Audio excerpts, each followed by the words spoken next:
Government is considering a review of the pricing formula for fuel to include a levy to help stabilize prices on the local market when those on the international market shoot up. This is against the backdrop that the National Petroleum Authority, at its bi-weekly reviews, maintained the ex-pump prices of petroleum products. Also, Finance Minister Seth Terkper has told journalists government's projections in the 2015 budget might not be achieved because of the falling price of crude oil on the international market, and that if it continues, government will have no option but to go back to Cabinet and Parliament to seek a review. So it appears the petroleum price tussle is a bigger issue than just how much you pay at the pumps. So what is the true reality on the ground? What is the effect of reduced prices of crude on Ghana as an importer and exporter of crude? This is today's big story with me, Stephen Enti.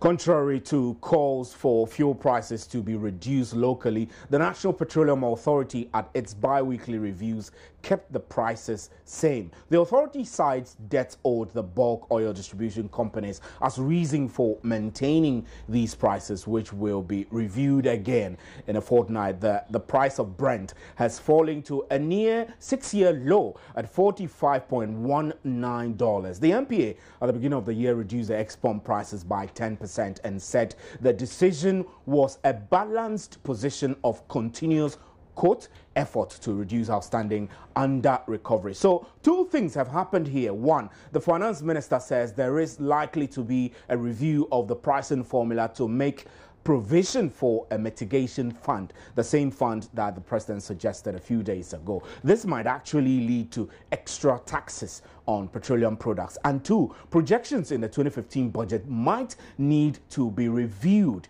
in the face of reduced oil revenue due to falling crude prices. Now, these two scenarios bring into focus a very complex situation, although the finance minister doesn't think otherwise. Let's get to business and do some analysis. Dr. Anthony Akoto-Osei is minority spokesperson of finance. He's joining us now on telephone. Good evening, sir, and thanks for your time. Good evening, and my regards to your listeners. Thank you very much. Now, this is more like an I told you so for you, right? Right. Yeah, so, I mean, let's analyze it. I mean, what is it that perhaps vindicates the position you have held for some time now?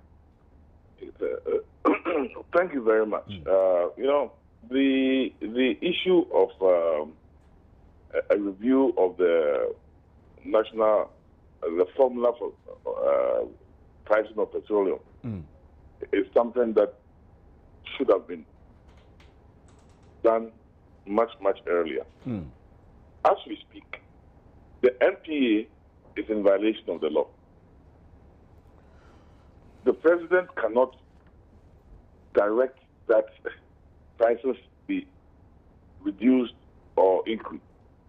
We have an act which calls for adjustment. If there are amendments to be made, the proper way to do it is to come to Parliament and bring the facts so that we review it. That's number one. Number two, as we speak, we do not know what the true debt of the BDCs is and what caused that debt. Don't forget that the BDCs are private people who are engaged in a risky business. It is not up to the government to pay the risk premium for the private person. They know the risk involved. So why should the people of Ghana be asked to pay for people who are engaged in a profit-making enterprise? They should learn to take losses just as they learn to take profit. We have licensed too many BDCs, and TOR is not functioning. So they are holding government to ransom and the banking system to ransom. We need to review. Do we need that many BDCs? And it is a private enterprise. Government did not ask them to go into that business. So, and they are questioning government about the debt that is owed them. We are told that it's forest loss. But the people of Ghana don't know the true extent of the debt. I think that it is incumbent on the government to do a serious explanation of exactly what the issues are.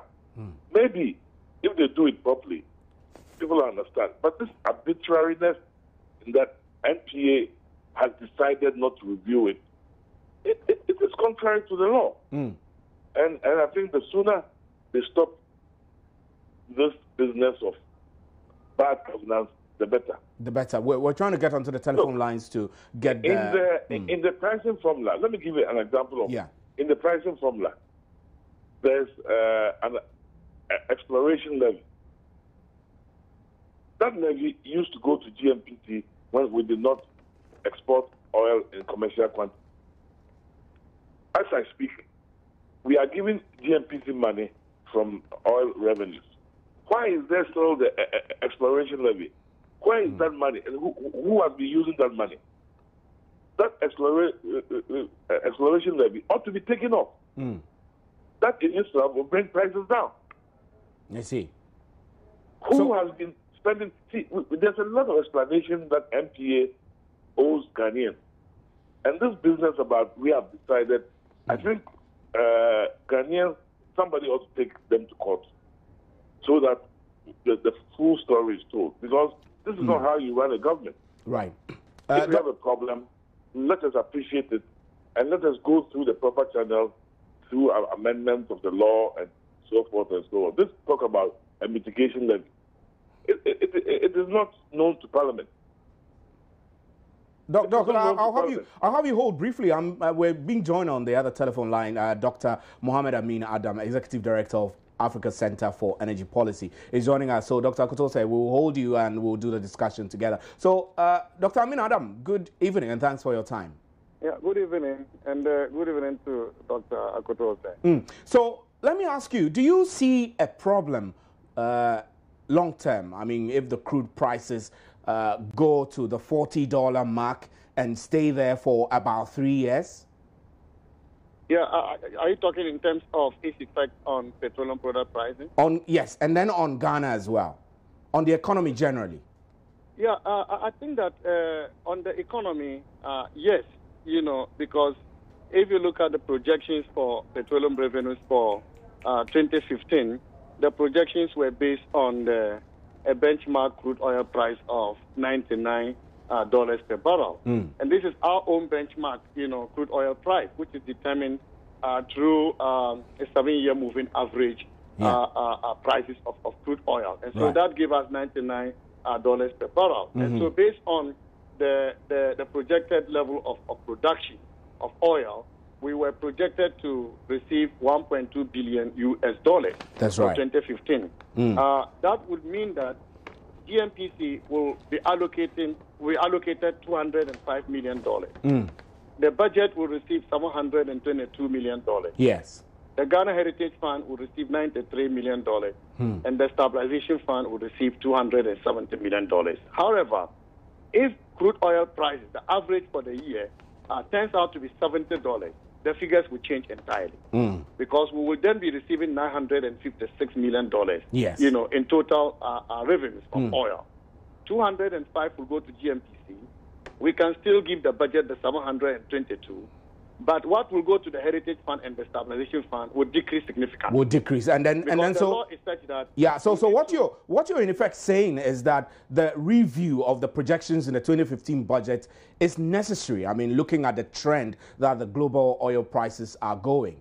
Yeah, of course. If we have to be realistic, then we have to go and to Parliament to review the benchmark price. Right. But if we have to do that, we must be able to justify why we are not, violating the law, because the law says that the benchmark price should be based on the 7-year moving average prices of crude oil. That is the last 3 years, the current year, and the next 3 years. And so if you are likely to get higher prices over the next 3 years, you could still have a benchmark price around 80 to 99 and not reflecting the current crude oil prices that we have. Doc, I'll have you hold. I need to get Dr. Anthony Akutose to react on this point in particular, since he's a member of parliament, before we move on. So, Dr. Akutose, what Dr. Amin Adam is suggesting is that looking at the trend and looking at how the petroleum prices are going down, the projections in the budget, rightly so, need to be reviewed. You agree to?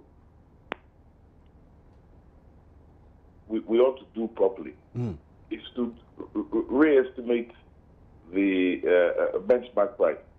Now, the formula we are talking about, the 7-year average, it has to be done properly. I mean, clearly, if you tell me that we did not foresee the benchmark price, the current price going this low, I'll be surprised. I'll tell you why.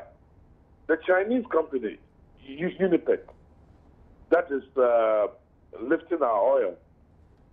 In the last time I heard, we're asking government to sell its crude oil to it at $70 per barrel. What did they know that we did not know? What did they know that we did not know? In any case, even though this revision will have to be made, but they have to come and justify it with proper numbers. And if they can justify it, I don't see any problem. You don't have any problem. But in any case, we are a net importer of crude oil. Yeah. So there's a positive side. We will have some savings in terms of the quantum of the value of oil that we are going to import. On a net basis, there could be some fiscal savings. But those expenditures that we'll have to make from the crude oil revenue will have to be revised. But we knew that this budget will have to be revised anyway, even if it's not for the crude oil price, because we don't have the program with the IMF yet. If that program comes into being, this budget is full. It has gaps. Look, there are a few organizations that don't even have a budget, but they exist. Local government service, local government council. The budget has problems. So the budget was going to be reviewed in any case. Because the donors have not given an okay in terms of the amount that they will be given, because we don't have an IMF program. And until we have that, this budget might as well be a dead budget. Dr. Anthony Akutose, we're grateful for your time on today's Big Story. Thanks very much for joining us and for that input in the discussion. Thank you very much. So let me return to you, Dr. Amin Adam. So from the analysis we were making, you and, of course, Dr. Anthony Akutose also supports that the budget really needs to be reviewed anyway. And he is also saying that the benchmark price needs to be reviewed, but it has to be done properly. So I need to hear from you what properly really would mean. Is it to suggest that perhaps the indicators that go into determining the bench price have been tweaked wrongly over the years? I think that over the years we have got it wrongly, you know, in terms of how we've projected the benchmark revenue. But I now know that the Ministry of Finance uses Brent crude prices to do their projections now, which means that if we get it wrong, then those who determine Brent crude prices are also getting it wrong. And we cannot be faulted for that, because they use such international benchmark prices as determined by reputable agencies to do the projections. But really, what I think we should be worried about is that the law on petroleum revenue management does not give the government any mandate to review the benchmark price. Once the benchmark price is determined for budgetary purposes, the actuals may not reflect what we projected. If the actuals, in terms of how much oil revenues we receive, exceed what we projected, the law has defined how we treat the excess revenue, that we should send that to the Heritage Fund and the Stabilization Fund. if the actual that we've received, fall below our projection, the law says that we should go to the stabilization fund and take some of the money from that fund, deploy it into the budget in order to fill in the gap. So the law does not make provision for a review of the benchmark price based on which we determine our projections for petroleum revenue. And so if we will have to go to Parliament to review the benchmark price, this is why I was saying that we have to be sure that we are not violating the law. Violating the law, that's right. And this is one of the issues the government must address as it reviews the Petroleum Revenue Management Law. Right, Dr. Amin Adam, quickly, before you go, let's talk about the MPA's decision to stay the prices following the last 10% reduction. Is this the most prudent thing to do under the circumstance? Yeah, I think that we must understand that there are so many factors that determine petroleum product prices in Ghana. Crude oil prices are one. FOB, that is free on board prices of the products themselves. And these are prices that are quoted at the export terminal, where crude oil is refined into petroleum products. The refiners quote their pricing at the export terminal, and that's the FOB price. So that is another factor. Our own exchange rate, the dollar CD rate is another factor. And then we have taxes and levies. Now, if you look at crude oil prices, we have seen the worst already. When crude oil prices, decreased from over $100 to $45 within a 6-month period. And this was the period we recorded significant windfalls. Unfortunately, consumers were not given the windfall through reduction in petroleum product prices in line with the automatic adjustment formula. That's right. Government has argued that they've used the windfall to pay debt. And so we now have to discuss with government. If we have used the windfall to pay debt instead of giving it to consumers as the formula demands, how much was the debt? Okay? How much was the windfall?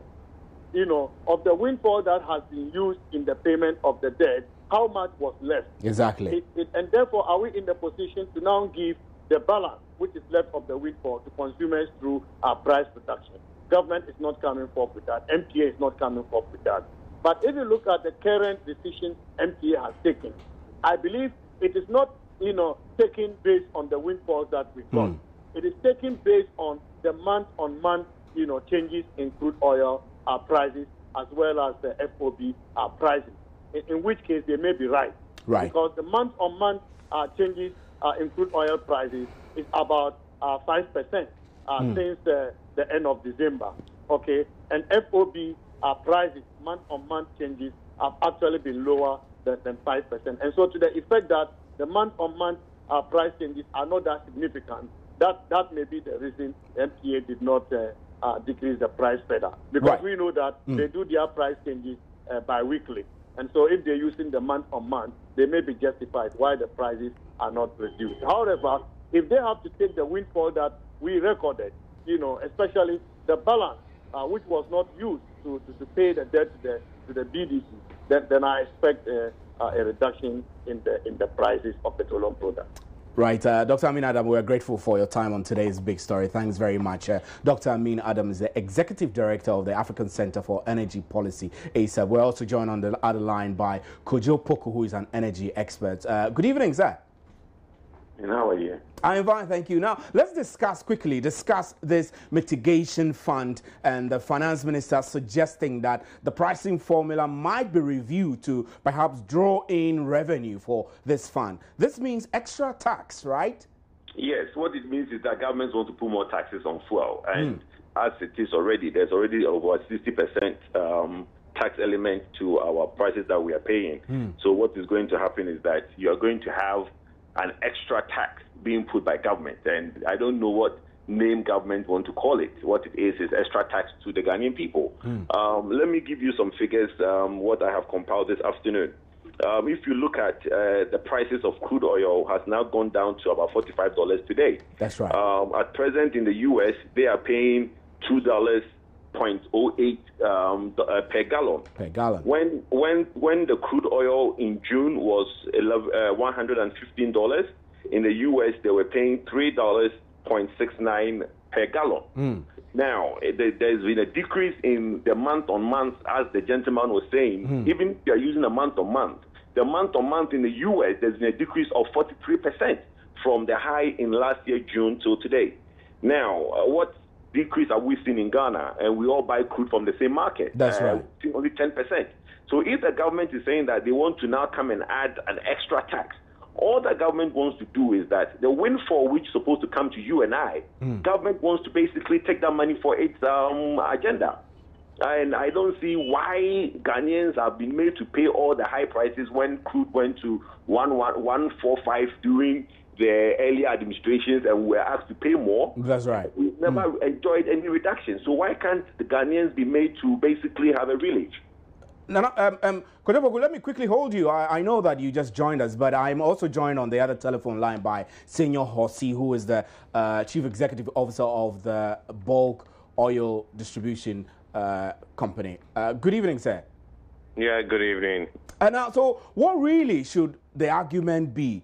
Pay lower as crude prices go lower, or just keep paying what we pay to enable us manage the under-recoveries? For me, good evening to your viewers and to our colleague at the other end. Unfortunately, I've not been able to follow that discourse fully. That's fine. Okay. Regarding this subject and the crude prices, all good. I think that we should have a Ghanaian outlook to this entire problem. We can demand our pound of flesh, but I believe demanding a pound of flesh will only come back to haunt you if you're really Ghanaian. In a situation where government is heavily exposed to some debt as far as BDCs are concerned, and that's a vehicle for making products available onto the market. It's getting quite alarming, and if there's no clear mechanism to defray that, the likelihood is that banks are going to withdraw funding for the But, sector. Senor, there's also the argument that there are too many BDCs. Senor, I beg your pardon, I want to cut in and ask you a question. There's also the suggestion that there are too many bulk distribution companies that government could downsize the number of BDCs it operates, and then you BDCs also should be able to understand that this is a risky business. So it's more like you're holding government to ransom in this decision involving oil pricing. That's absolutely not the case. Regarding the number of BDCs, that's a policy decision that MPA would have to drive. But however the number of BDCs you have, it has a zero effect on what the pricing regime will be. It has a zero effect on the fact that government owes the industry. The industry is not owed just as a function of the number of people. It doesn't grow with the number of BDCs you have in there. It's just a matter of the market and the level of subsidies that the government is taking on. So that's fair. So clarified. And the other side is the debt that you have is not a function of a trade decision where people must take their risk. No, these are deliberate government policies to help cushion the consumer at the pump. And those things are done with a prior understanding that government takes the responsibility. Right. But back to the subject of this entire crude price drop, we need to be very balanced in our thoughts regarding it. As a Ghanaian, I'm very concerned. I have a budget that's supposed to help change our lives or improve the livelihood of the average Ghanaian. And it has revenue that's significantly pegged, that they're dependent on crude, because we are now an oil-producing country. Revenue on that was set at about $99.03 dollars per barrel. And today we are below the 50s. Immediately there's a major revenue shortfall, just coming from December or so when the minister read the budget. So that is chaos enough for us to be worried about. The other thing is, there's no way, from what I see, without major hits that the revenue is experiencing, I don't really expect government to generate funding from its regular revenue to be able to pay the liabilities we have. Right, so I'm afraid we're running out of time, and so I do appreciate the point that you've made. You've made the point clearly that we should take a Ghanaian look at the situation before we collapse our economy totally. Because if we build up more under recoveries and we are not able to pay, and we have to go back to the banks or financial institutions or donors to fund it, then we have another problem on our hand. Thanks very much anyway for joining the discussion. We still have Kojo Poku on the line. So Kojo, I'm back to you again. I know that all this development started because the U.S. increased its production. U.S. oil production has in the past 12 months grown by up to 1.1 million barrels a day in just 12 months. So if it continues that way, it means that the international projections that possibly we might get oil prices drop up to about $40 and it will remain there for the next 3 years. It's likely to come true. But how is that going to affect you and I in Ghana, who appears to be paying up high prices at the high end anyway? Oh, like I said earlier, from what the gentleman said, I mean, if your government is arguing that it needs revenue, let government come forward and say that they need revenue, and then we would accept to be put on there and call it what it is. The question that you asked in terms of prices being as low as 30, it will be difficult for that to happen, because what you should remember is that most oil fields and oil rigs around the world have a certain price at which they are viable, okay? So now, if we are running around 45, if we continue at that low rate for, let's say, a month, you realize that most platforms will start shutting down. Okay, that is where the market will now balance itself or level itself. But Kojo, the supply overhang which has been building is still growing. I mean, the supply overhang which builds from the entire period of 2014 is still building, and it's expected to keep building. So, I mean, this supports the projection that really prices might keep dropping. No, it can only drop past a certain amount. What I'm saying is that there is, like you said, there is a supply exceeding demand in the system right now. But most platforms will start shutting down if the prices continue to tumble. Shell, Texaco, ExxonMobil will start closing some wells, because what you realize is that if you have a drilling rig, which is basically producing, and the cost element of that, where you make money, is, let's say, $45. If the price goes to $38, why still pump that well? So that well will be shut down. In Saudi Arabia, they are doing something like $8 per barrel in Saudi Arabia, so they can still produce. But what I'm saying is that there are some deep offshore rigs, platforms that will be shut down along the line. When those supplies are shut down, then the system will not, the market will level, because then you don't have, the OPEC have refused to come in and say, look, we are going to cut demand, because it's not going to have its effect. But what the effect will have is that the price at a certain point will now make certain platforms go to shut down. Right. So yes, it can go as low as 38, but then the market will now recover itself by shooting up a bit, because then there will be low demand. So you are actually in the system. You are actually expecting that international prices will stabilize along the line, and then will stabilize oil it would not be 45. It would definitely be a little bit in the 50 to 60 region, and that is where we would basically end up in maybe a second quarter, third quarter this year. Second quarter, third quarter. Thanks very much, Kojo Poku, for your time on today's big story. Kojo Poku is an energy expert, and you heard the arguments, the inputs that he made here. Now, we're getting reports, breaking news coming in, suggests that there's been some massive fire outbreak in Kumasi, Ashanti region somewhere, and we're getting onto the phone line quickly to Mohammed Hashmin Mohammed to give us a rundown of exactly what's happening there. So if you've just joined us, this is today's big story, but we're getting reports from the Ashanti region that there is a breakout of fire somewhere in Kumasi, and our correspondent Mohammed Hashmin is joining us now on telephone. Mohammed, good evening, and thanks for your time on today's big story. Good evening. So quickly, Mohammed Nuruddin, I beg your pardon. Now, we hear there is fire. Tell me where this fire is, the extent of the fire, and what else we should know. Well, just a two-story building opposite the Kumasi Central Market. Around 5:20 this evening that I personally saw the fire. I was standing just somewhere, some few meters away from the market, and I saw the fire So we rushed here and realized it was a two-story building which was on fire. So immediately the fire service personnel swiftly came here and they were able to put the fire under control. But as I'm speaking now, the fire has been is now under control, and we understand the area that is spent now is being occupied by some people. We are being told that it is a residential area, and there is another store which is on the second story, the second floor, which belongs, I think, it is being managed by MTN, and and they have their masks here, and some other two offices, we are told, have been burned. But we cannot tell the cause of the fire now because the fire service personnel are doing their own investigation, Steve. Right. Nuruddin, quickly, I need to understand. You say that this is a residential property, that people live on this story building.